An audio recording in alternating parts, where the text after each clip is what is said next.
I never thought I'd be the person who'd find herself sitting in a lawyer's office at 7 a.m. on a Tuesday, clutching a folder of printed emails that would change everything.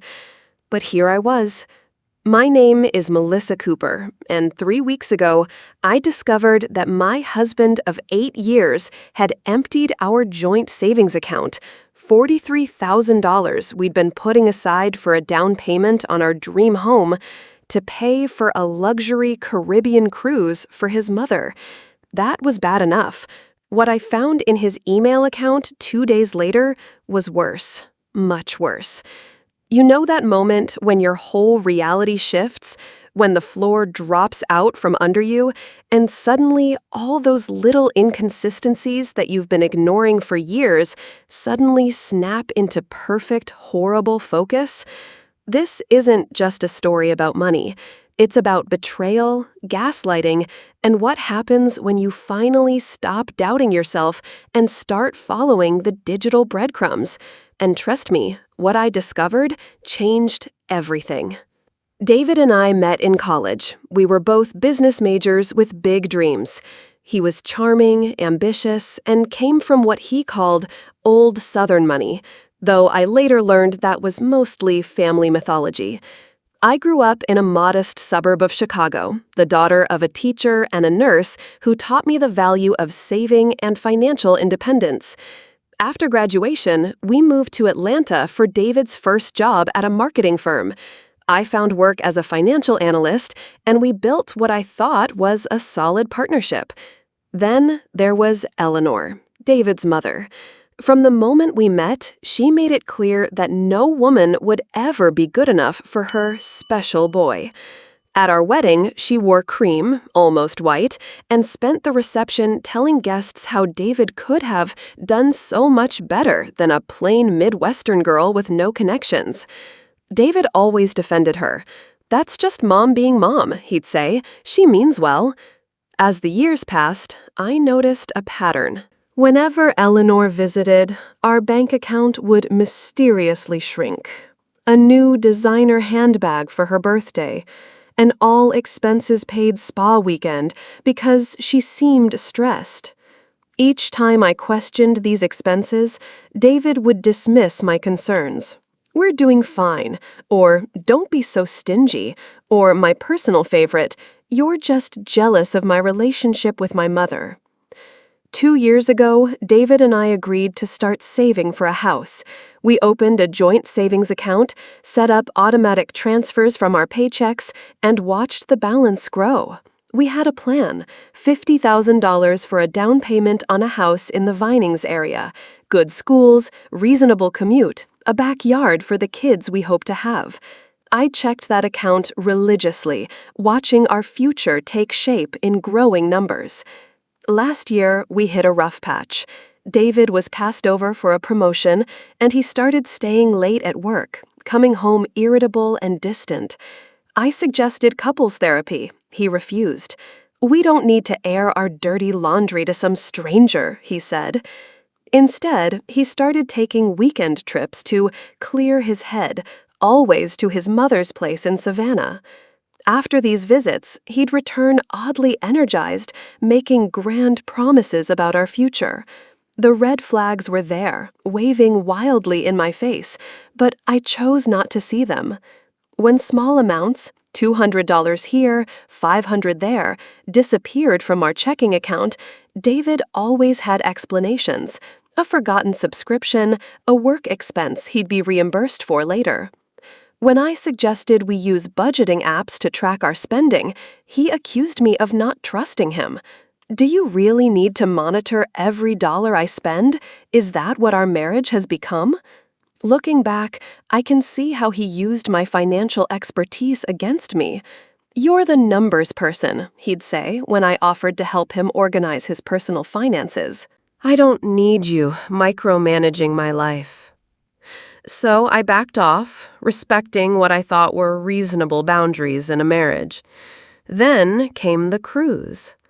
Eleanor had always dreamed of taking a luxury Caribbean cruise, before I'm too old to enjoy it, as she dramatically put it at every family gathering. David had mentioned buying her a cruise package for her 60th birthday, and I'd agreed that we could spend a reasonable amount, maybe $3,000, as a special gift. What I didn't know was that Eleanor had very specific requirements: a 2-week Crystal Cruises package, a deluxe stateroom with a private veranda, first-class flights to and from the departure port, and pre-cruise accommodations at a 5-star hotel in Miami. All in, the price tag was over $43,000, our entire house fund. I discovered the withdrawal by accident. I was updating our monthly budget spreadsheet when I noticed our savings account balance was near zero. At first, I thought it was a banking error. Then I saw the transfer record.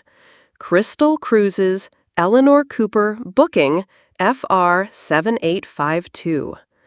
When I confronted David about the missing money, his reaction stunned me. Instead of apologizing or showing any remorse, he acted as if I was overreacting. "Mom only turned 60 once," he said casually, as if he'd spent $50 on flowers rather than our entire future. "We can always save more money. You're being selfish." That night, as David slept peacefully beside me, I lay awake, replaying our conversation. Something wasn't adding up. The David I knew, or thought I knew, would never make such a massive financial decision without consulting me. He'd always been impulsive with smaller purchases, but this was different. This was calculated. The next morning, I called in sick to work, something I rarely did. I needed time to think, to process. David had already left for the office, kissing me goodbye as if nothing had happened. As I sat at our kitchen table, staring at my laptop screen and the decimated savings account, a notification popped up on our shared tablet that was charging nearby. It was an email confirmation for David's flight to Savannah that weekend, another visit to Eleanor. I don't know what came over me. Maybe it was desperation, maybe intuition. David and I knew each other's email passwords. We'd never kept them secret. We'd set them up years ago during a road trip, joking about how married couples shouldn't have digital walls. I opened his Gmail account, telling myself I just wanted to see if there were any other financial surprises I should know about. What I found instead was a folder labeled New Start. Inside were dozens of emails between David and Eleanor dating back almost 18 months. As I read through them, my hands started shaking so badly I had to put the tablet down. The cruise wasn't just a gift, it was a celebration of David's plan to leave me. Once Melissa signs the refinancing papers for the house next month, we'll have access to the equity, one email read. "I can file for divorce right after your cruise. She'll never see it coming." Another email from Eleanor.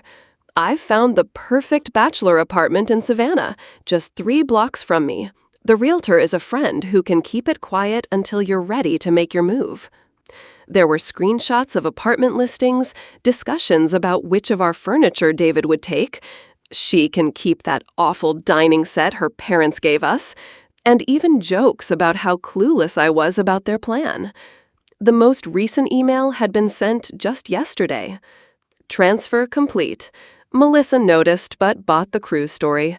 Refinancing appointment set for May 15th. Then we're free." I felt physically ill. The refinancing papers, David had mentioned them last week, something about getting a better interest rate. I'd agreed to co-sign without asking many questions because I trusted him. Now I understood. He wasn't refinancing to save us money on our mortgage. He was extracting the equity we'd built in our condo before leaving me with the debt. With shaking hands, I forwarded all the emails to my personal account and took screenshots. Then I called the only person I knew who could help me make sense of the financial mess I was facing, my college roommate, Tara, who now worked as a forensic accountant. "Don't confront him yet," Tara advised after I'd sobbed my way through the whole story.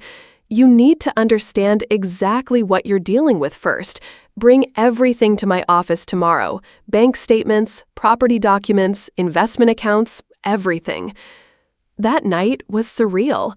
I made dinner as usual. David came home, kissed my cheek, and asked about my sick day. I lied about a migraine while he talked enthusiastically about the project he was working on. It was like watching a performance, only now I could see behind the curtain. The next day, Tara and her colleague, Jake, an IT specialist, helped me uncover the full extent of David's betrayal. He hadn't just taken our house fund. He'd been systematically moving money from our joint accounts into a separate account in his name only for over a year. Small amounts, nothing that would immediately raise alarms. He'd also applied for credit cards in my name, using my personal information. "This is financial abuse," Tara said bluntly, "and potentially fraud, depending on how those credit card applications were submitted." Jake helped me secure my accounts, change passwords, and set up monitoring for any suspicious activity. "Based on these emails," he said, pointing to the correspondence with Eleanor, "they're planning to act after May 15th. That gives you about 3 weeks to prepare." I spent those 3 weeks in a strange limbo, going through the motions of my marriage while secretly working with Tara and a divorce attorney to document everything. I learned that Georgia is an equitable distribution state, meaning marital assets would be divided fairly, if I could prove what those assets were. I gathered evidence, opened new accounts in my name only, and quietly moved my personal belongings to a storage unit when David was at work. The hardest part was pretending everything was normal.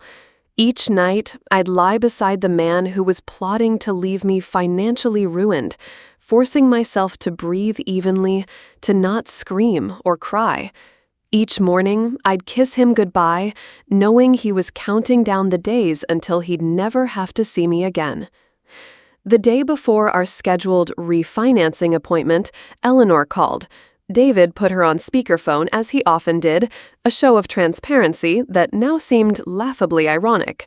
"I'm so excited about next week," she gushed. "I've been shopping for new cruise wear. David, honey, did you pick up that gift I asked for?"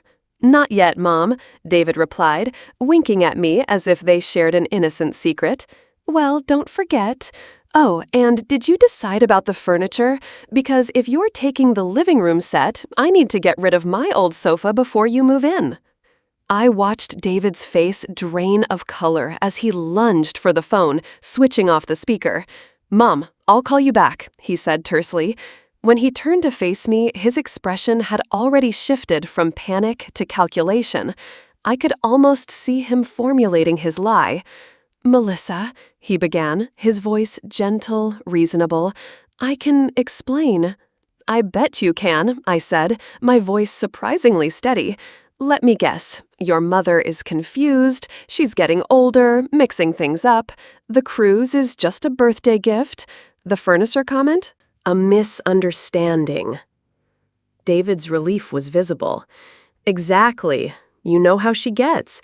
She was talking about my old bedroom furniture that's still at her house. She wants to convert it to a guest room."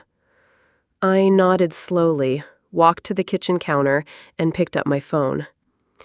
"That's interesting, because I have about 60 emails here that tell a very different story." The transformation was immediate. His face hardened, all pretense of the loving husband gone. "You went through my emails? That's an invasion of privacy." "Is that really the argument you want to make right now, David?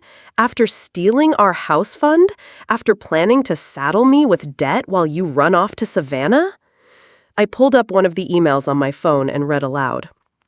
"She's so trusting, it's almost too easy. Sign here, sign there, and the money's ours." David's strategy shifted again. "You're overreacting. It's not what it looks like." "Gaslighting won't work anymore," I said. I've seen everything. The secret account at SunTrust, the credit card applications in my name, the apartment deposit in Savannah. Your mother's cruise isn't a birthday gift. It's a celebration of your plan to leave me financially ruined. He stepped toward me, hands outstretched in a placating gesture. Baby, listen.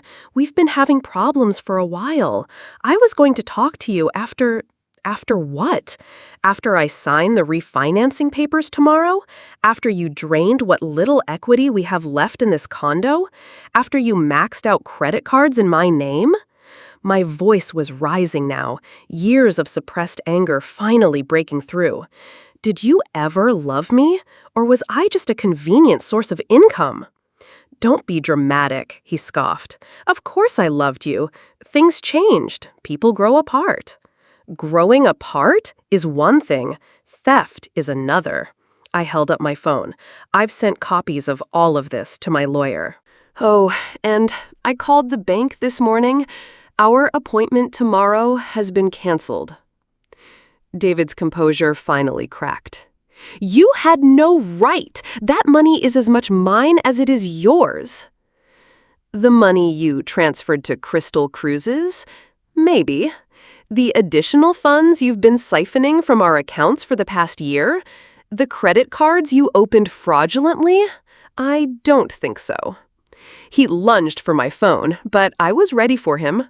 I stepped back, putting the kitchen island between us. Don't make this worse for yourself, David. That's when he made his fatal mistake. No judge is going to believe you, he sneered. It'll be your word against mine and my mother's. Eleanor knows people in this city. Your career will be over when I'm done. I felt a strange calm settle over me. Actually, I've been recording this entire conversation. I pulled my second phone, the prepaid one Tara had suggested I buy, from my pocket. Georgia is a one-party consent state. I only needed my own permission to record you. The look on his face, pure shock giving way to defeated rage, is something I'll never forget. Get out, I said quietly. Your things are packed in the guest room. Take what's yours and leave tonight. My lawyer will contact you tomorrow.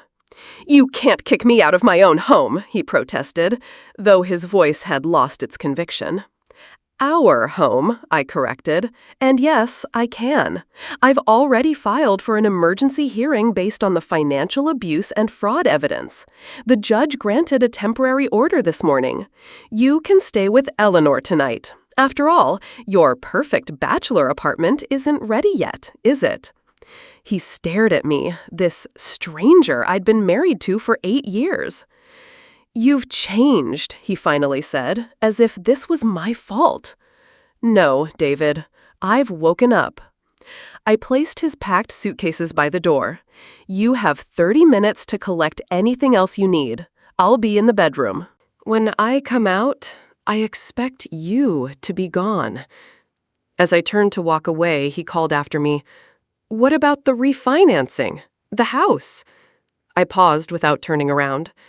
There is no refinancing. That was your plan, not mine. As for the house, according to my lawyer, given the documented financial abuse, I have a strong case for keeping it, especially since my salary made most of the payments while yours apparently went to your secret account. I heard him swear under his breath, then the sounds of him rummaging through drawers, collecting his things.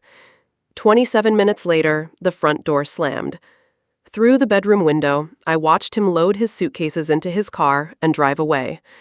Only then did I allow myself to break down, sobs racking my body as the full weight of his betrayal finally hit me. 8 years of my life with a man who had been plotting against me. 8 years of gaslighting and manipulation. 8 years I could never get back. But as I cried, another emotion began to surface through the pain. Relief. The constant knot of anxiety I'd carried for months, years maybe, was finally loosening. For the first time in longer than I could remember, I could breathe. The weeks following David's departure were a blur of legal meetings, financial forensics, and emotional whiplash. I discovered the full extent of his betrayal was even worse than I'd initially thought. David had been planning his exit strategy for nearly 2 years, systematically hiding money and manipulating our finances while gaslighting me whenever I noticed discrepancies. Eleanor, unsurprisingly, went on the offensive. She called my office claiming I was mentally unstable. She contacted mutual friends with stories about my controlling behavior and irrational jealousy of her relationship with David. She even showed up at our condo one afternoon, demanding to be let in to collect items she claimed belonged to her. I refused to engage. Instead, I let my lawyer, Sarah, handle all communication. "This is textbook," she explained. "They're trying to establish a narrative that you're the unstable one to undermine your credibility. The best response is no response." Sarah was a godsend, a divorce attorney who specialized in financial abuse cases. She helped me secure temporary alimony based on the evidence of David's financial misconduct and fought to freeze his access to our remaining joint assets while the case proceeded. Tara and Jake continued to be my rocks.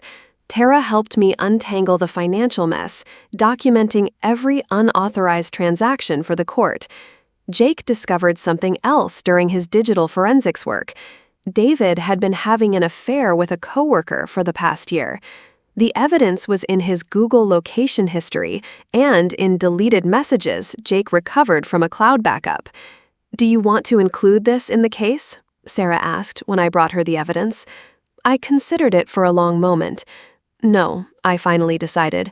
The financial fraud is enough. I don't want to turn this into more of a circus than it already is. The most vindictively satisfying moment came 3 weeks after David left. I received an automated email from Crystal Cruises. "Your cancellation has been processed. Refund of $43,320.75 has been issued to the original form of payment." I immediately called Sarah. "Can he do that? Cancel his mother's cruise and take back the money?" "He shouldn't be able to," she said, puzzled. "That account is frozen by court order." It took some investigating, but we discovered what happened.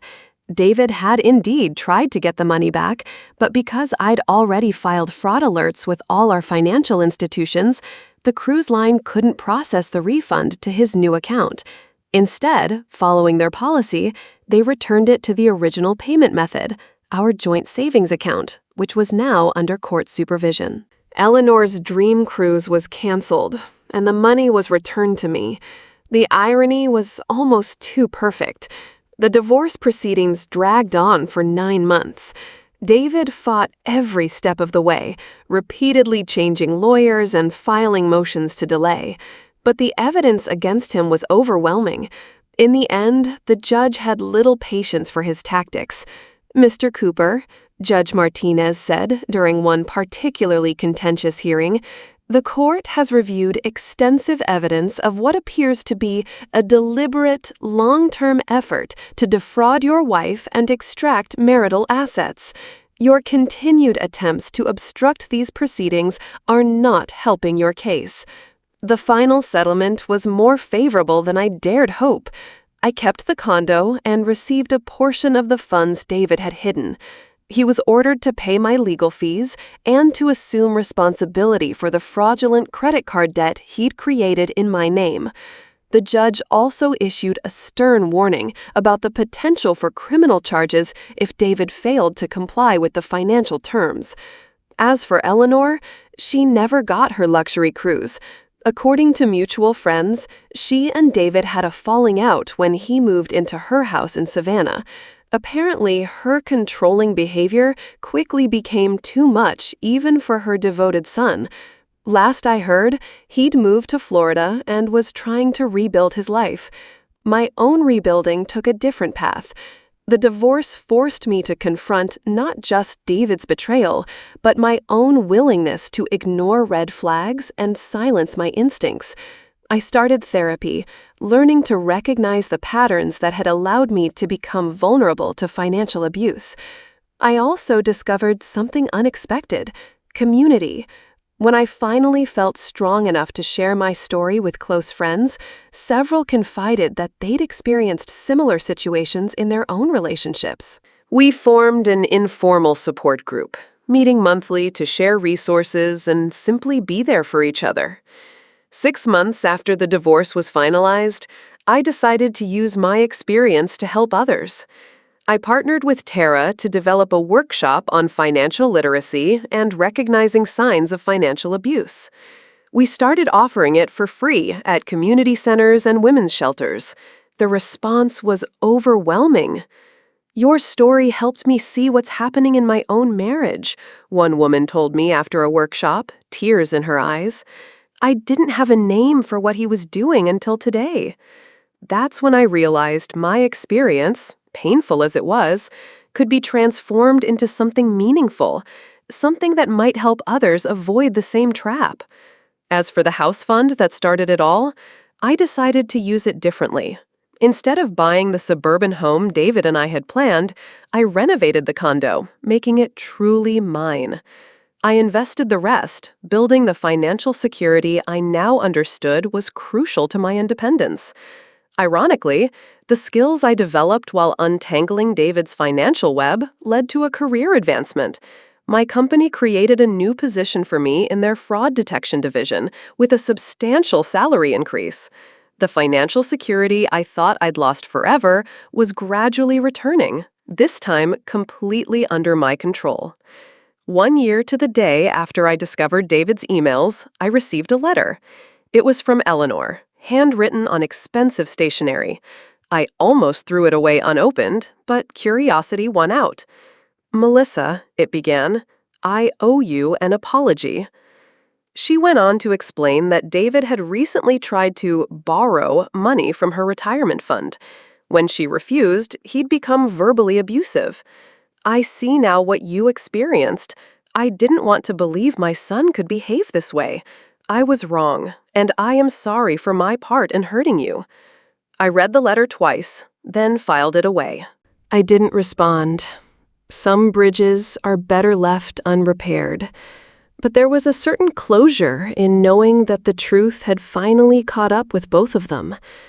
Looking back now, 2 years after that moment when I first saw the empty savings account, I barely recognized the woman I was then. Someone who doubted her own perceptions, who made herself smaller to accommodate lies, who confused love with surrender. The journey from that woman to who I am today wasn't easy, but it was necessary. Financial abuse happens in silence. It thrives on shame and isolation. By sharing my story, I'm breaking that silence, and I hope it gives someone else the courage to question those unexplained withdrawals, those you wouldn't understand dismissals, those financial decisions made without consultation. Trust your instincts, document everything, and remember that you deserve a partner who views money as a shared resource for building a future together, not as a weapon or a means of control. If you're watching this and recognizing your own relationship in my story, please know you're not alone. There are resources available. I've linked several in the description below. Your financial independence is worth fighting for, and so are you. If my story resonated with you, please like and share this video. Your single click could help someone else recognize the red flags I missed for so long. And subscribe for more content on financial literacy, healing from betrayal, and rebuilding your life on your own terms. This isn't the ending I expected for my marriage, but it's the beginning I needed for myself. Sometimes losing everything you thought you wanted opens the door to everything you actually need. Thank you for listening.